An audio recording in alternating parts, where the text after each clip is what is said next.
Alright, this is going to be my basic Desync guide. This guide is intended for new Ice Climbers players who probably saw a Twitter combo and thought that that's what they wanted to spend way too much time learning and to never get it online. So I'm going to be going over 4 basic desyncs that I think are important for newer players to learn, and the order I'll be showing them off in is aerial landing lag desync, Squall desync, Soymilk, or skid turn, it's also known as, and jab desync. So for landing lag desync, this is probably one of the easiest desyncs to learn. It's not very technical, but it can set you up for a lot of really good situations.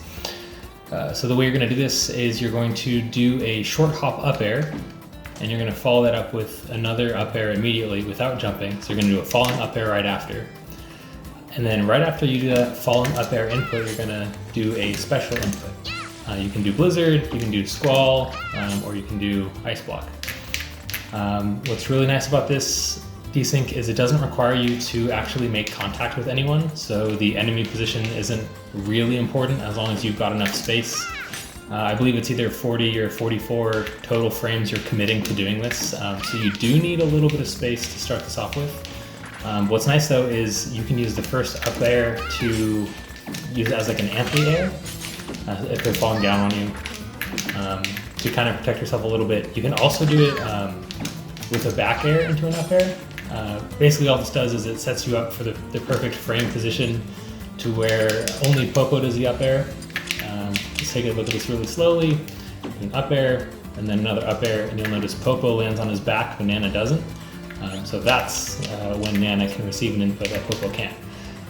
My most common use for this is setting up edge guards, either with Desync Ice Blocks or Desync Blizzard, or just kind of keeping them separate.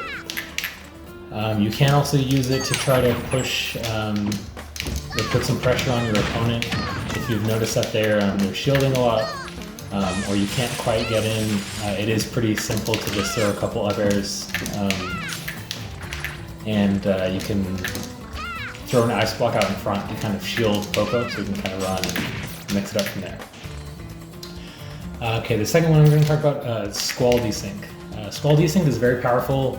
Ice Climbers are, I think, the 14th lowest move speed character, so you're probably going to find yourself squalling a lot if for no reason other than to get some speed. If you're using it offensively, it does leave you open if you miss. But what you can do is at the end of Squall, you can give an input to Nana, and then you can give an input to Popo, and you have to interrupt Nana's input, otherwise Popo will receive it as well. So one common thing to do is Blizzard, so if you miss, you can retreat, Blizzard, and then shield. If they're too close to you and you don't think you'll be able to get Blizzard out in time, you can just do an F tilt.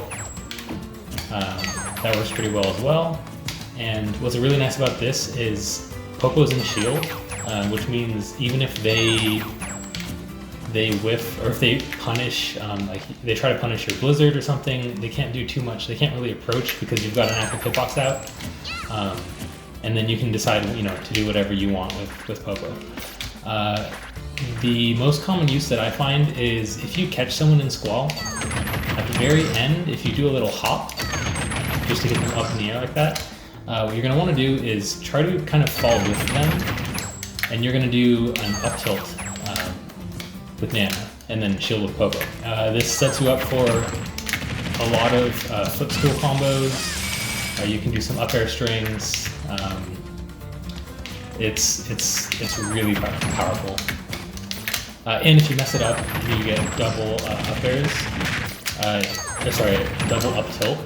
Then you can follow it up with synced up airs, and that's a lot of free damage. Okay, the third desync I'm going to talk about is Soymilk, or skid turn desync. You've probably seen this done a lot. It's got a lot of different uses.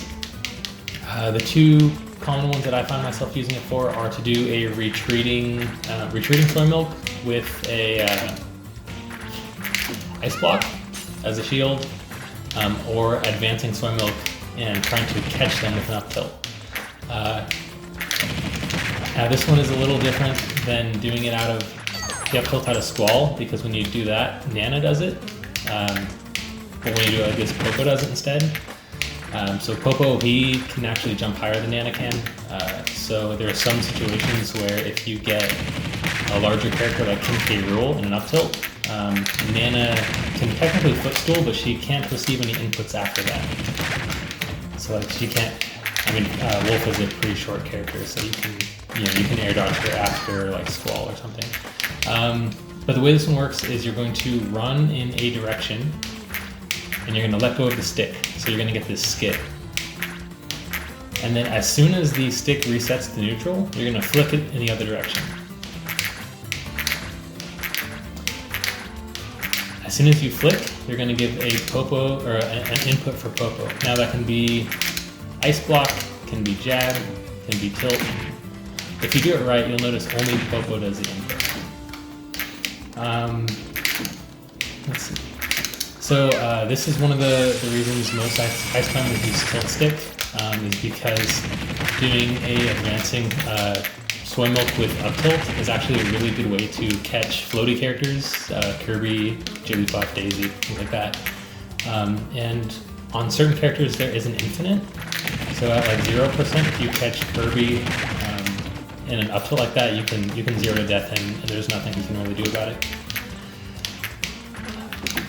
You can also use it as you're advancing if they sit and shield a lot, to try to either whiff on their shield and then apply pressure with Blizzard or Squall, or I mean, better cases you end up hitting them and you can follow it up from there. So let's see. After that first turnaround, you have 8 frames to, or after the reset to neutral, you have 8 frames to input your turnaround. And then within 6 frames from there, you have to input something for Popo. So it is a very versatile desync because there are so many things you can do out of it. And the next thing we're going to talk about is Jab Desync. Jab Desync is a 2-input desync. In some cases, it's less than that if you consider out of shield is 1, if you don't consider shield drop. This is easiest done out of dash. Is you dash and then you immediately input jab and let go of dash. And then once again, you'll know you did it right if only Popo jabs. You can do it out of run as well. It's a little more difficult. You have to give Nana an input right after. So as soon as you get up to them, you have to release run and then jab and give Nana an input. So let's see, you can do something like that. Or if they're sitting in shield at higher percents and you don't think they're going to drop shield, you can try Jab Blizzard. And again, these inputs are pretty tight.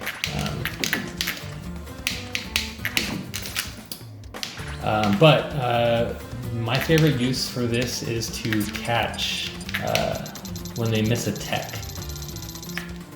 So let's say you get a tilt, they miss a tech. From there you can get a jab desync into some follow-up.